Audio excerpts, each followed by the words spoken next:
అదే RTV app వార్తల్ని క్షణాల్లో చదివే అవకాశం ఉంటుంది. ఒక న్యూస్ పేపర్, ఒక టెలివిజన్ ఛానల్ మీ చేతుల్లో ఎప్పుడూ ఉంటాయి.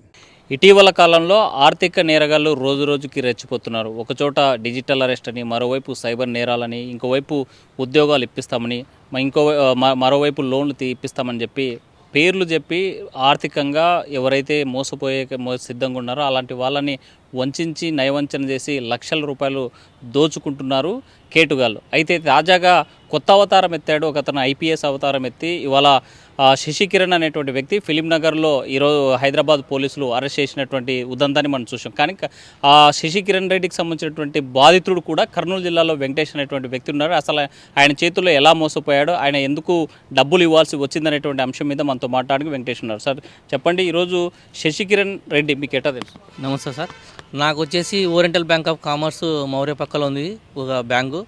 ఆయన రవికుమార్ అని చెప్పి మేనేజర్ గారి ద్వారా ఆయన పరిచయము. ఆయన వచ్చేసి నాదొకటి మిషన్కి వస్తామని చెప్పి బాంబే నుంచి ఒకటి మిషన్ రావాల్సింది అని చెప్పి రాలేదు అది. దానికోసం ఆయన మేనేజర్ గారు ఆయనకు నన్ను కలవమని చెప్పి మాట్లాడమని చెప్పి పరిచయం చేసి కలిపించడం జరిగింది.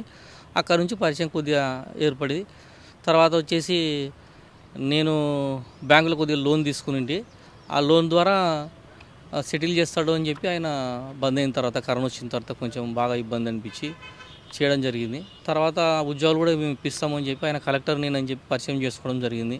ఆయన భార్య వచ్చేసి సబ్ ట్రెజరీ ఆఫీసర్గా కర్నూలు కలెక్టరేట్లో పనిచేస్తుంది ఆమె. మేడం గారు ఇద్దరు కలిసి మాట్లాడినారు, జాబ్స్ అయితే మేము ఇప్పిస్తాము, ఒక ఫోటోగ్రాఫర్గా ఒక అటెండర్గా ఇప్పిస్తామని చెప్పి తమ్ముళ్ళు ఉండరు. మేము 6 మంది తమ్ముళ్ళు బ్రదర్స్.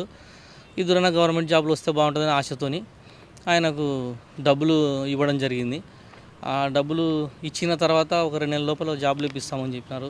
ఇప్పించి క్రమంలో ఆయన ఫోన్ ఎత్తకపోవడము, ఫోన్ రిసీవ్ చేసుకునేది లేకపోవడం వల్ల 5 లక్షల రూపాయలు వచ్చేసి ఎప్పుడు అంటే 8వ తారీఖు 10 నెల 2021లో ఇచ్చినాము. వారం తర్వాత మళ్ళీ హైదరాబాద్లో హ్యాబిట్స్లో మళ్ళీ 9 లక్షల డబ్బులు క్యాష్ చేతికేయడం జరిగింది. ఇచ్చిన తర్వాత ఒక 2 నెలల తర్వాత ఆయనకు ఫోన్ చేస్తే ఫోను బంద్ వస్తూ ఉంది. ఆయన భార్యకి వెళ్ళి అడగగా ఆయన వచ్చేసి మాకేం సంబంధం లేదు, ఆయన ఏమైనా చేసుకో, మీకు బుద్ధి దగ్గర మీరు చెప్పుకోండి, మీకు దిక్కున్న చోట చెప్పుకోండి, మీరు ఏం చేస్తారో చేసుకోండి అని చెప్పి ఆమె చెప్పేసింది. ఆయన వెతికితే దొరకలేదు. ఎన్నిసార్లు ఫోన్ చేసినా ఫోన్ రెస్పాండ్ కాలేదు. మేము మోసం పోయినామని చెప్పి తెలిసి మేము పలానా తారీఖు 25/11/2024 ప్రయా దర్బార్లో ఎస్పీ గారి దృష్టికి మేము తీసుకెళ్ళినాము. మరి వాళ్ళు న్యాయం చేస్తామని చెప్పి అప్పుడు చెప్పినారు. ఇంతవరకు మాకేమి ఇటువంటి ఇది కాలేదు.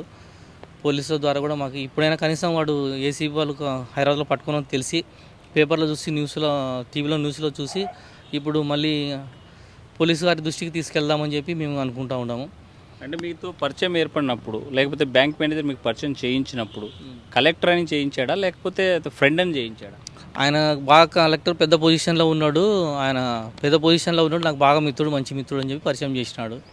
ఆయన ఇక్కడ నుంచి వెళ్ళిపోయినాడు. ఆయన ఫోన్ కూడా రెస్పాండ్, ఆయన కూడా మరి ఆయన వాళ్ళ మధ్యలో ఏం జరిగిందో నాకు తెలియదు. ఆయన ఫోన్ తీయడం లేదు, ఈయన ఫోన్ తీయడం లేదు. ఇంకా మోసపోయినా అని చెప్పి తెలుసుకొని పోలీసు వారి దృష్టికి తీసుకెళ్ళాను. శశికిరణ్ భార్య ట్రెజరీలో ఉద్యోగం అని చెప్తున్నారు. ఆమె ఉద్యోగం చేస్తుంది ఇంతకు? ఉద్యోగం అయితే చేస్తుంది ఆమె, ఇక్కడ కర్నూలు కూడా చేస్తుంది. మరి ఇక్కడైతే లేదు, ఇప్పుడు మరి ఎక్కడ ఉందో తెలియదు నాకైతే. మరి ఈ శశికిరణ్కి సంబంధించి ఆ రోజు కలెక్టర్ అని చెప్పి మీతో చెప్పాడు, స్పెషల్ కలెక్టర్ చాలా పెద్ద స్థాయిలో ఉన్నాడని పరిచయం ఏర్పడిన తర్వాత, మోసపోయాయని తెలిసిన తర్వాత ఎందుకు ఇలా అతను కలెక్టర్ అని చెప్పి మోసపోయాడని చెప్పి ఎందుకు ఫిర్యాదు చేయలేదు మీరు? అదే మేము పేపర్లన్నీ ఇచ్చినాము, కలెక్టర్ గారని చెప్పి ఇట్లా చేసినారని చెప్పి ఎస్పీ గారి దృష్టికి తీసుకెళ్ళాం సార్. ఇవన్నీ ఆయన ఒక ఐడి కార్డు ఇచ్చినాడు. ఐడి కార్డు కూడా మా దగ్గర కలర్లో ఉంది, జిరాక్స్ చేసి ఆయనకి ఇచ్చేసినాం సార్కి. అది ఫేక్ అని చెప్పి ఆయన కూడా చెప్పినాడు. మేము చూస్తాంలే అని చెప్పి మరి ఈయన చెప్పారు, ఎస్పీ గారు చెప్పారు. ఇంకా ఇప్పటివరకు మాకేమి ఇది చేయలేదు. మరి అది అంటే మీ కేసులో కర్నూలు పోలీసులు ఏం చేశారు? కర్నూలు ప్రయా దర్బార్లో ఇచ్చినాం కదా సార్. అది వాళ్ళు చూస్తామని చెప్పినారు. ఇంతవరకు ఏం జరిగిందో తెలియదు. మరి అది మేము 2 సార్లు 3 సార్లు పోతే ఏదో చూస్తున్నాం అని చెప్పి చెప్పారు సార్. అంతే. అంటే ప్రధానంగా చెప్పండి, మీరు డబ్బులు ఇచ్చిన తర్వాత శశికిరణ్ చేతిలో మోసపోయిందని మీతో పాటు ఇంకొంతమందితో ఏమన్నా మీరు డబ్బులు కట్టించారా? నేను కట్టించలేదు సార్. ఇప్పుడు నాకే సరిగా ఇది రాకపోతే వాళ్ళతో నేను ఎందుకు కట్టిస్తాను? మరి ఇప్పుడు నాకు న్యాయం జరిగి నాకు జాబ్స్ వచ్చింటే నేను ఇప్పించి చేపించేవాళ్ళను. మనకి న్యాయం జరగలేదు కాబట్టి ఇది అంతా బాగలేదని చెప్పి వదిలేసినాం సార్ అంతా. శశికిరణ్ సొంతూరు ఎక్కడని చెప్పారు, ఎక్కడి నుంచి ఎక్కడ పనిచేస్తున్నాడు అనేసి మీతో పరిచయం ఏర్పడినప్పుడు చెప్పారు. వాళ్ళ అమ్మగారు నాన్నగారు వచ్చేసి బాలాజీ నగర్లో ఉండేవాళ్ళు. అంటే దూరం నుంచి చూసినాం ఇల్లు అయితే. వాళ్ళ నాన్నగారు చనిపోతే కూడా అప్పుడు కూడా రాలేదు ఆయన. వాళ్ళ అమ్మగారిని ఎక్కడో దూరంగా పెట్టేసినారు.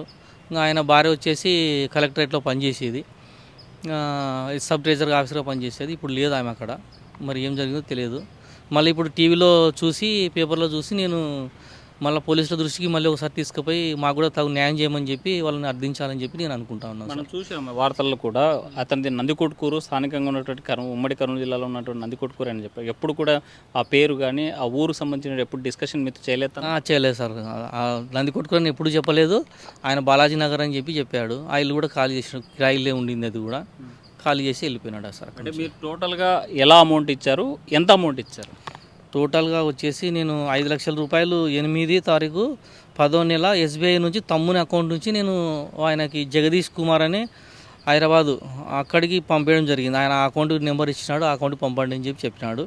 మళ్ళీ ఒక 1 వీక్ తర్వాత వెళ్ళి క్యాష్ కావాలా 9 లక్షలు తీసుకొని రండి అని చెప్తే మళ్ళీ హ్యాబిట్స్లో హైదరాబాద్లో ఉన్న ఎస్బీఐ హ్యాబిట్స్లో ఉన్న ఎస్బీఐ బ్యాంకులో క్యాష్ చేతికి ఇచ్చి మేము 1 గంట సేపు మాట్లాడించి వచ్చేసినాం సార్. సుమారు మీరు 14 లక్షల రూపాయలు ఎలా ఆయనకు సర్దగలిగారా, ఎలా ఇచ్చారు? మేము వచ్చేసి ఇవన్నీ సోను పొదుపులక్ష్మి గ్రూప్ అని ఉంది. మా మిసెస్ మరదలు అమ్మ వాళ్ళు ఉంటారు దాంట్లో. ఆ గ్రూపులో డబ్బులు తీసుకుని ఆ డబ్బులు కూడా తీసుకుని ఇవ్వడం జరిగింది. ఇప్పుడు వాళ్ళు బ్యాంక్ వాళ్ళు మా మీద పడి నోటీసులు ఇవ్వడం, ఇంటికాడికి వచ్చి మేనేజర్ గారు వచ్చేసి కొంచెం కట్టకపోతే బాగా ఇబ్బంది పడతారు, మళ్ళీ మేము కేసులు వేయాల్సి వస్తుంది అని చెప్పి ఆయన మాకు బాగా ఇబ్బందికరంగా చెప్పి వెళ్ళి, అంటే మంచి మాటలు చెప్పినా కానీ ఇబ్బందికరంగానే అనిపిస్తుంది. ఇంటికాడికి వచ్చి చెప్పడం వల్ల మాకు బాగా ఇబ్బంది అనిపించింది. పొదుపులక్ష్మి వాళ్ళు కూడా అందరూ ఇంటికాడికి వచ్చి మమ్మల్ని బాగా ప్రెజర్ చేస్తూ ఉన్నారంటే ఇప్పుడు ఈయన మాకు న్యాయం చేసి, పోలీసు వాళ్ళు న్యాయం చేసి మాకు ఇప్పిస్తే బ్యాంకులో ఉన్న అప్పు మేము కట్టేసుకోగలమని చెప్పి మనం చేస్తున్నాం సార్. అంటే మనము ఎంతో కష్టపడి చదివి పోటీ పరీక్షలో పాల్గొంటే తప్ప ఉద్యోగాలు రావు. అలాంటిది ఈజీ మనీ అలవాటు పడ్డ వాళ్ళు చెబితే ఎలా నమ్మారు మీరు? అంటే ఆయన ఒక బ్యాంకు మేనేజర్ చెప్పినాడు కదా అని చెప్పి ఆయన ఫ్రెండ్ అని చెప్పి పెద్ద ఆఫీసర్ అని చెప్పి ఆయన పరిచయం చేయడం వల్లనే ఈ విధంగా జరిగింది సార్. అది అంటే రవికుమార్ అనే వ్యక్తి ఓరియంటల్ బ్యాంక్ ఆఫ్ కామర్స్లో మౌర్య పక్కన ఉన్న బ్యాంకులో మేనేజర్. ఆయన చెప్పడం వల్లనే ఆయనని మనము ఇది చేయడం, అప్రోచ్ అవ్వడము, మాట్లాడడం జరిగింది. మరి ఆయన ఒక పెద్ద ఆఫీసర్ చెప్పినాడంటే ఒక ఇది ఉంటుంది. మనం అడిగింది కూడా పెద్ద జాబులు ఏం కాదు. కలెక్టరేట్లో ఒక ఫోటోగ్రాఫర్గా, ఒక అటెండర్గా అడిగినాము, అవి ఇప్పిస్తా అని చెప్పి చెప్పినాడు. ఆయన భార్య కూడా మంచి పొజిషన్లో ఉంది, సబ్ ట్రెజరీ ఆఫీసర్ కాబట్టి ఆమె మాటలు కూడా ఖచ్చితంగా జాబ్ చేస్తుంది కాబట్టి వినాల్సి వచ్చింది. విన్నాము, డబ్బులు చేతికి ఇచ్చినాము, కొద్దిగా అమౌంట్ ట్రాన్స్ఫర్ చేసినాము ఇక్కడ నుంచి వేరే అకౌంట్కి. మరి ఇప్పుడైనా తగు న్యాయం జరిగితే పోలీసుల ద్వారా మాకు బాగుంటుందని చెప్పి మీడియా ద్వారా మనవి చేస్తాం. అంటే మీరు మోసపోయామని తెలిసిన తర్వాత ఆ పరిచయం చేసినటువంటి మేనేజర్ని మీరు ఎప్పుడైనా కలిసారా, మాట్లాడారా? ఆయన ఇక్కడ నుంచి ట్రాన్స్ఫర్ అయ్యి వెళ్ళిపోయాడు. ఇంకా ఆయన ఫోన్ చేస్తే ఫోన్ స్విచ్ ఆఫ్ వస్తూ ఉంది, ఫోన్ కూడా అందుబాటులో లేదు. ఇంకా తనైనా బ్యాంకులో పనిచేస్తున్నాడా? ఆ బ్యాంకులో అయితే మేనేజరే సార్. అయితే కంప్లీట్గా ఆయన ఉన్నాడు కానీ ఎక్కడ ఉండో తెలియదు కంప్లీట్గా ఇప్పుడు మనకి. పోనీ ఇప్పుడు మీరు ఇచ్చినటువంటి అమౌంట్లో తను నమ్మించినటువంటి పద్ధతి చూస్తే తనకు కూడా వాటా ఉందని ఏమైనా అనుకోవచ్చా? ఆయన కూడా మోసం చేసిందని, ఆయన కూడా మేనేజర్ గారు కూడా మోసం చేసినాడని చెప్పి వేరే వాళ్ళ ద్వారా తెలిసింది. ఆయన నెంబర్ కూడా ఆ నెంబర్ తీసేసి వేరే నెంబర్ వేసుకున్నాడని చెప్పి తెలిసింది. ఆ నెంబర్ మన దగ్గర లేదు సార్ ఇప్పుడు. సో ఫైనల్గా మీరు ఏం చెప్పదలుచుకున్నారు ప్రభుత్వానికి కానీ, లేకపోతే ఇట్లాంటి మోసం చేసేటువంటి వ్యక్తులకు? దయచేసి యువకులు కానీ లేకపోతే జాబ్స్ కావాల్సిన వాళ్ళు మరి ఇలాంటి వారిని నమ్మకుండా, ఇలాంటి వారికి మనం డబ్బులు చేతికి ఇవ్వకుండా కాంపిటేటివ్ ఎగ్జామ్స్లో పాల్గొని కష్టపడి ఎగ్జామ్స్ పాల్గొని వాటి ద్వారానే మనం జాబ్స్ సంపాదించాలి. కానీ ఇటువంటి వారి ద్వారా మనం మోసపోయినామంటే డబ్బులు రావు. ఈ విధంగా మనం మోసపోవడం తప్పనిచ్చి ఏమీ ఉండదు ఇక్కడ. అంతే సార్. ఈజీ మనీకి అలవాటు పడ్డటువంటి వాళ్ళు మోసం చేయడానికి సిద్ధంగా ఉన్నారు. సో 1కి 10 సార్లు క్రాస్ చెక్ చేసుకోండి. ఏది ఈజీగా రాదు, కష్టపడితే తప్ప ఫలితం రాదు. అయితే ఇప్పటికైనా మోసగాళ్ళ చేతుల్లో మోసపోయేటువంటి యువకులారా మేల్కొనండి. ఇలాంటి వాళ్ళు ఫేక్గా, అంటే ఒకవైపు ఐపీఎస్ అనో, ఐఏఎస్ అనో, లేకపోతే పోలీస్ ఆఫీసర్నో, ఎస్ఐలనో ప్రలోభపెట్టి మభ్యపెట్టి డబ్బులు వసూలు చేసేటువంటి బ్యాచ్ల నుంచి అలర్ట్గా ఉండాల్సినటువంటి అవసరం ఉంది. శశికిరణ్ రెడ్డి లాంటి వాళ్ళు తెలుగు సమాజంలో, తెలుగు రాష్ట్రాలతో పాటు ఇతర ప్రాంతాలు కూడా చాలామంది ఉంటారు. చాలా అలర్ట్గా ఉండండి. ఉద్యోగాలు ఇస్తామని చెప్పినా, లేకపోతే ఈజీ మనీ తొందరగా వస్తుందనేసి చెప్పినా ఎవరు నమ్మి మోసపోకండి ఆర్టీ ద్వారా హెచ్చరిస్తున్నటువంటి పరిస్థితి. వీడియోలు చంద్రశేఖర్తో హుస్సేన్ ఆర్టీ, కర్నూలు. మరిన్ని వీడియోస్ కోసం ఛానల్ ని సబ్స్క్రైబ్ చేయండి. లేటెస్ట్ అప్డేట్స్ కోసం వాట్సాప్ ఛానల్ ని ఫాలో చేయండి. అండ్ లింక్ డిస్క్రిప్షన్ లో ఉంది.